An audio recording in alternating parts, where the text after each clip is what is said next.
So not more than 3 months ago, it was impossible to find a capture card, especially if you were looking at Elgato. And with the launch of the new PS5 and Xbox Series X right around the corner, well, you'll be lucky if you can get your hands on two. So really what we're gonna cover today is the use type of each one of these Elgato capture cards, what you would need them for, and why you would choose one over the other. I know there's a lot of questions out there on the web. Hey, what if I want an external USB style capture card that I can utilize for both my camera and my game streams? And realistically, you can do that with the HD60S Plus, but you'll get better performance all around if you separate them and you go with something like the Camlink 4K, because I think it's gonna be important for you streamers out there to be able to get the most out of your console. And if you're utilizing, even if it's a simple PC on the side, to get your streams up and you're handcrafting your own presentation through something like Streamlabs OBS, then you're gonna wanna know more about these cards before you buy and which one you should go for, if not both.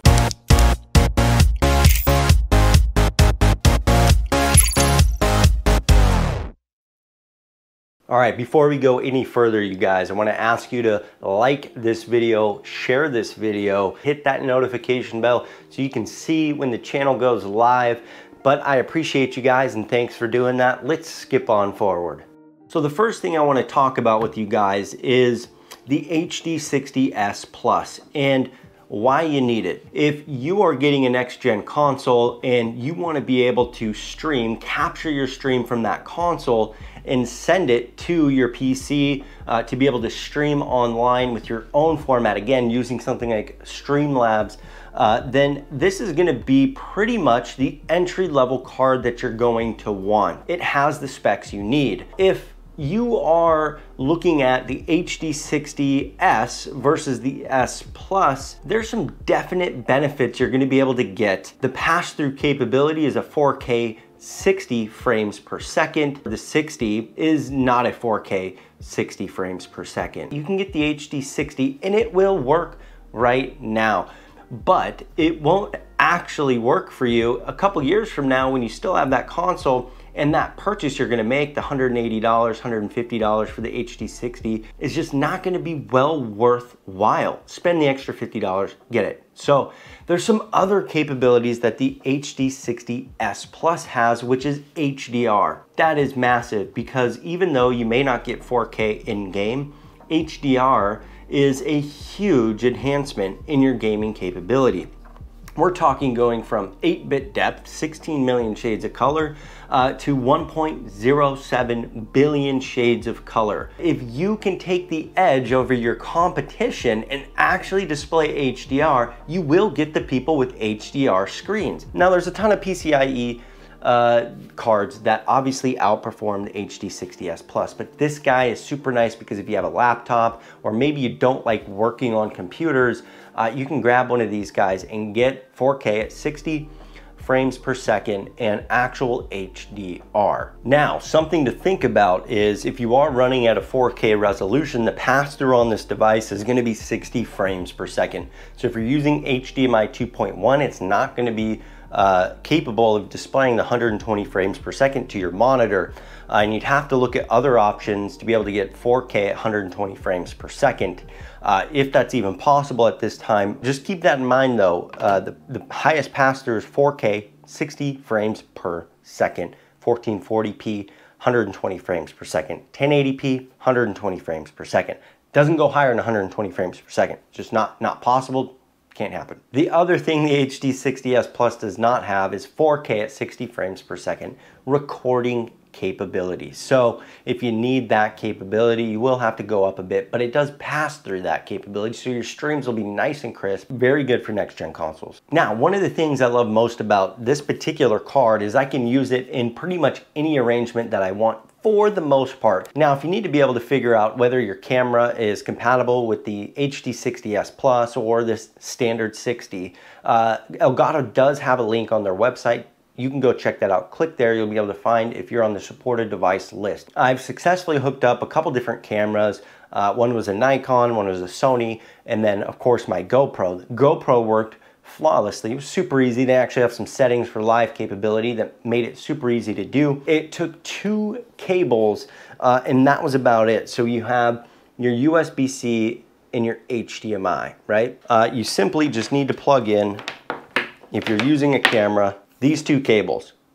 And then the USB goes to your computer, the HDMI goes to the device that you want to use, right? And that's all it needs to look like. Now, if you want to see what's on the screen, you can put an HDMI on the other end, and you can put it up on a monitor or TV so you can actually see what's going on real time. Now, if you're using it to capture your gameplay, essentially get those same 2 plugins going, the in is going to go to the console, and then the out is going to go to the TV or display that you're using to game. It could be a monitor, TV, whatever it is, right? You want to use this USB to the computer. And that's going to read your data. That's what's going to convert the video to be able to be read and recorded and streamed from the computer. Absolutely, hands down, this would be my best bet for somebody who's in a console, probably intermediate level, looking to spend, you know, up to $200 on a capture card and get something that's very good quality, that's not just gonna fizzle out as far as technology goes. Now, should you use it for your DSLR? Should you use it for your GoPro, your whatever you're using for a camera? Yes, you should, if it's the only thing you can afford. If you can only afford to get one or the other, get this, because you can use it with multiple devices. It doesn't only work, it wasn't only made to work for capturing the console. Now, it does have a limited device list that is compatible with it, but I promise you can figure that out. It worked perfectly for me on the GoPro, and if you're using something similar, you'll be able to get that capability as well. Now, what should you use if you are specifically looking for something to capture through your DSLR or capture that camera? Well, that's going to be the Camlink 4K. So this is my first experience with the Camlink 4K. I've not actually tested it out. You know, I'm pretty excited about this because it's a pretty small little unit. It seems extremely easy to set up. The HD60S Plus is nice, but you know, you have all these cables, and if you're just bringing it around with a camera, you know, it might actually be better to have something small like this guy. Now, supported resolutions are 4K resolution, so 3840 by 2160 up to 30 frames per second. It does do 1920 by 1080 up to 60 frames per second, but with cameras, you're not really recording much higher than 60 frames per second. If you happen to have one of Sony's 6000 series cameras, like the 6400, 6600, you can capture in 4K at 30 frames per second. So it's kind of a perfect companion. So how you're gonna wanna hook this bad boy up is gonna be a simple HDMI connection, and then from this side, bang, you plug in your dongle. And that's it. You have one single cable, and look at that. It wraps up super nicely. What I really want to tell you guys is, absolutely get it for a camera, get the HD60S for your next gen console, and if you're not sure which one to get and you want the most compatibility, go with the HD60S Plus, because it does work on multiple devices. You'll be able to use it for later purposes. For all you people out there waiting for your next gen console to hit, I did bring, it's a little old, I brought this Xbox One to plug in and check out the HD60S while capturing this actual footage right here through the GoPro and showing that on the display for you guys. And before we do that, I need to ask you guys to do a couple things here. Like this video, share this video, subscribe to the channel, and definitely hit the notification bell. All right, so I'm pretty happy about this. I got this all set up properly. We got the gameplay going. You can see I've got my Xbox controller here. Can play a little multiplayer. I've got my own custom camera set up. The microphone is working perfectly for the camera. It's all plugged into the PC, working very well. And I'll show you guys the setup so you can kind of see what I'm doing. Single wire running all the way back to the computer.